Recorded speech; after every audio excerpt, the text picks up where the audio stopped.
By the time you reach this lecture, you have already learned an important truth. Security under the ISM is not about ticking boxes or claiming perfection. It is about demonstrating confidence. Confidence that risks are understood, controls are operating, and decisions are owned at the right level. This lecture explains how compliance, audits, and assurance are used in real government environments to build that confidence. When you hear the word compliance, it is easy to assume it means strict adherence to every control without exception. Under the ISM, that assumption is incorrect.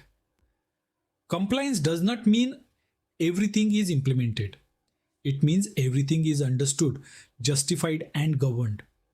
This distinction is critical and it shapes how assurance is performed across government. In practice, ISM compliance exists to support authorization decisions. Senior leaders and authorizing officers must decide whether systems are safe enough to operate. They cannot make those decisions based on trust alone. Compliance and assurance provide the structured evidence that allows those decisions to be made responsibly. Audits and assurance activities exist to test whether what an organization believes about its security posture is actually true. They examine whether controls exist, whether they are operating as intended, and whether gaps are being managed transparently. Under the ISM, assurance is about reducing uncertainty, not eliminating risk. One of the most important things to understand is that assurance is broader than audits. An audit is a formal structured activity, often performed independently. Assurance, however, also comes from continuous monitoring, internal reviews, incident outcomes, management oversight, and risk reporting. The ISM encourages multiple assurance sources so that security is not judged from a single snapshot.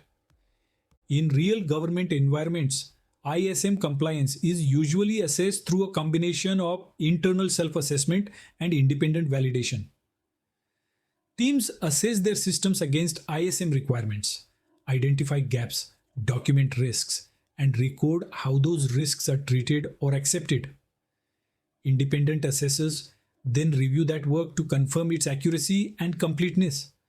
This is where IRAP fits in. IRAP is not a compliance framework and it does not certify systems. It is an independent assurance process that evaluates how well an organization has applied the ISM. An IRAP assessment provides confidence to an authorizing officer by validating control implementation, evidence, and risk decisions. As someone operating under the ISM, you are not expected to perform IRAP assessments. What you are expected to do is operate in a way that makes IRAP possible. That means controls are implemented deliberately, risks are documented clearly, and evidence is available without last-minute scrambling. Auditors and assessors look for alignment. They compare what your policies say, what your standards require, what your procedures describe, and what your evidence proves. When those layers align, assurance is straightforward. When they contradict each other, confidence collapses quickly. Evidence is central to compliance. Evidence demonstrates that security is not theoretical. Logs show activity. Reports show review. Records show approval. Under the ISM, evidence should be produced naturally as part of operations, not manufactured for an audit. When evidence is created only to satisfy auditors, it is usually weak. Another important concept is proportionality. The ISM expects assurance effort to reflect risk. High-impact systems receive deeper scrutiny. Lower-risk systems are assessed more lightly. Over-assessing low-risk systems wastes resources and undermines trust in the assurance process. Compliance also protects people, not just systems.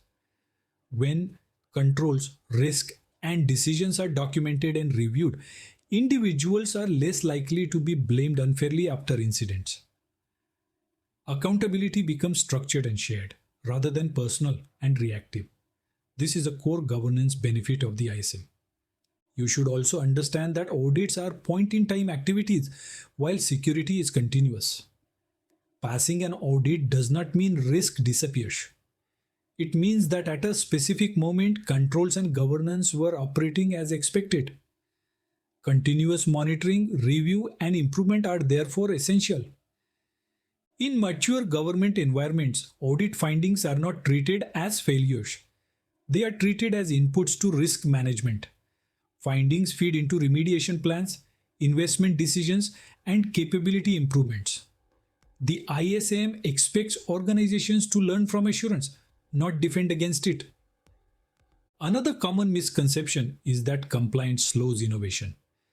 In reality, strong assurance enables faster, safer change.